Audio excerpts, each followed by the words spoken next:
Perkenalkan, nama saya Igusti Rokamai Singkawali, NIM 2301010432. Perkenalkan, nama saya Ika Putra Samara Bawah, NIM 23010107051. Perkenalkan, nama saya Alimudi Sudara Taksu dengan NIM 2301119397. Perkenalkan, nama saya Imade Pramana, NIM 23010104660.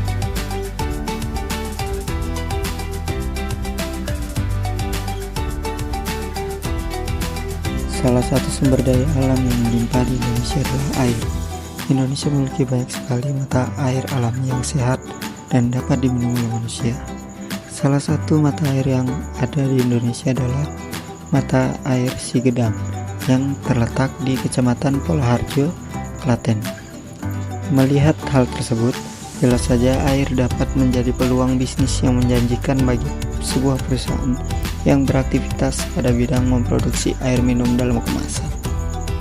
Danone Aqua adalah perusahaan multinasional asal Prancis yang bergerak di bidang air minum dalam kemasan.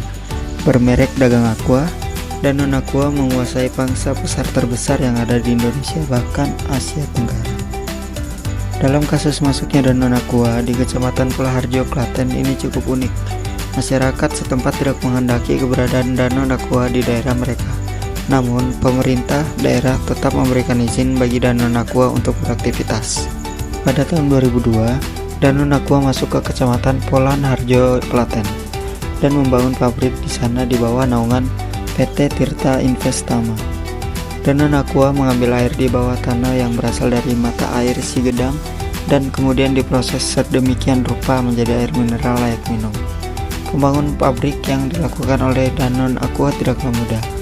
Hal ini karena mereka mendapat penolakan keras dari warga setempat karena masyarakat tidak ingin mendapat imbas dari pembangunan pabrik dan aktivitas pengobaran air di sana. Solusi yang mulai ditawarkan dengan masalah ini adalah setiap perusahaan yang beraktivitas di Indonesia harus melakukan program Corporate Social Responsibility atau dikenal dengan CSR. Banyak orang mengatakan pertanggungjawaban sosial yang diberikan oleh perusahaan kepada masyarakat setempat yang terkena imbas dari aktivitas perusahaan di daerah itu.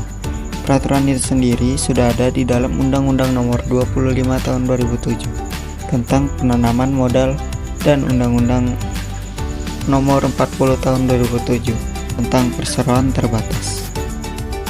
Tahun 2012, masyarakat Poloharjo, Klaten kembali melakukan aksi protes kepada pihak PT Tirta Investama terkait dengan masalah CSR yang masih sangat kurang untuk dirasakan. Mereka meminta program CSR untuk 12 desa senilai 200 juta per bulan.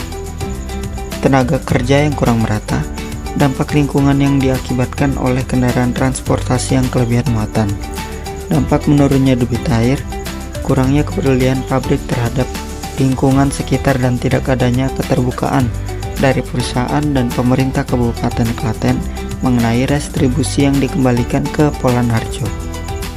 Aksi unjuk rasa yang terus dilakukan oleh warga Poloharjo, Klaten ternyata tidak membuat Danone Aqua berhenti beraktivitas di daerah tersebut. Kenyataannya, Danone Aqua masih menempati pabrik yang sudah dibangun sejak tahun 2002 lalu.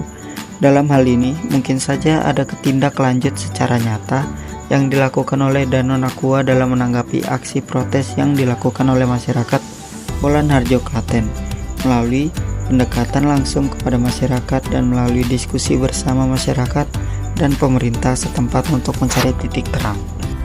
Analisis permasalahan dalam kasus ini meliputi beberapa aspek. Aspek yang pertama yaitu persoalan izin dan penolakan masyarakat. Izin perusahaan multinasional seperti Danone Aqua untuk beroperasi di suatu daerah seringkali menimbulkan penolakan dari masyarakat setempat, seperti yang terjadi di Kecamatan Poloharjo, Klaten. Penolakan ini disebabkan oleh beberapa faktor, termasuk ketidakpercayaan terhadap dampak lingkungan, kekhawatiran akan ketidakadilan ekonomi, atau kekhawatiran akan penurunan kualitas hidup. Aspek yang ketiga yaitu ketimpangan antara perusahaan dan masyarakat. Perbedaan kepentingan antara perusahaan dan masyarakat seringkali menyebabkan ketimpangan dalam distribusi manfaat ekonomi dan sosial. Meskipun perusahaan mendapatkan keuntungan dari operasinya, namun masyarakat setempat mungkin tidak merasakan dampak positif yang signifikan. Aspek yang keempat yaitu keterbukaan dan komunikasi. Kurangnya keterbukaan dan komunikasi antara perusahaan, pemerintah daerah, dan masyarakat setempat dapat memperburuk konflik. Transformasi dalam hal retribusi dan dampak lingkungan, serta dialog yang terbuka dapat membantu mengatasi ketegangan dan membangun kepercayaan antar semua pihak yang terlibat. Aspek yang kedua yaitu kewajiban corporate social responsibility. Meskipun perusahaan seperti Danone Aqua memiliki kewajiban untuk melaksanakan program CSR, namun kenyataannya implementasi program ini seringkali kurang efektif atau tidak memadai. Hal ini menyebabkan ketidakpuasan masyarakat terhadap perusahaan tersebut. Untuk menyelesaikan masalah-masalah yang telah diidentifikasi, berikut beberapa solusi yang dapat diimplementasikan. Yang pertama, konsultasi dan partisipasi masyarakat.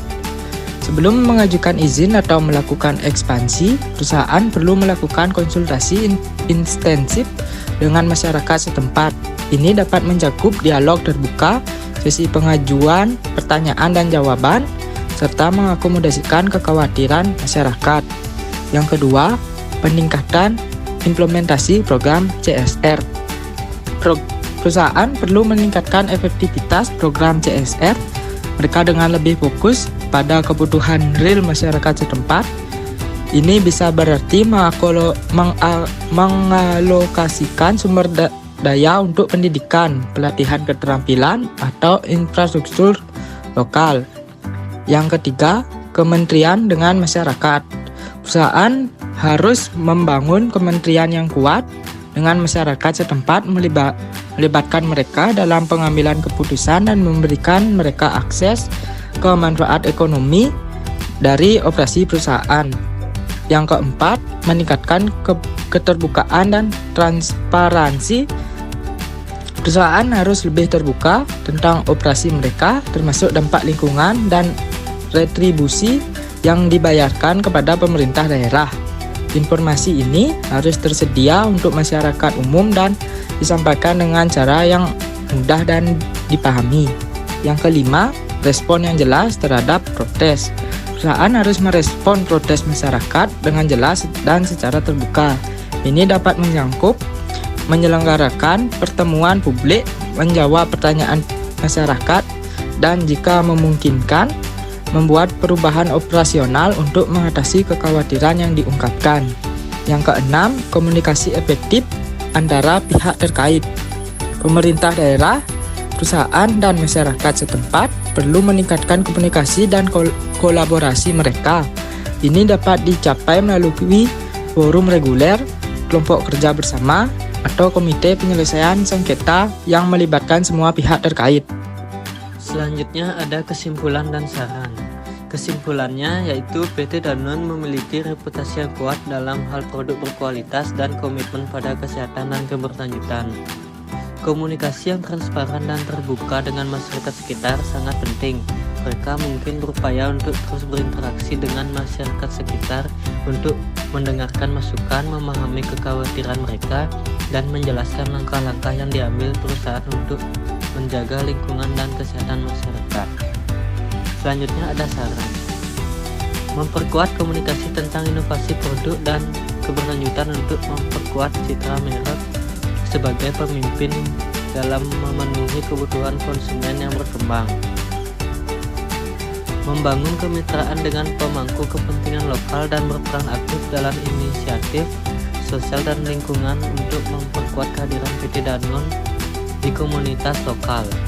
Yang terakhir, PT Danone bisa mendorong konsumen untuk mengurangi penggunaan plastik sekali pakai, memiliki produk yang ramah lingkungan, dan menjaga kebersihan lingkungan.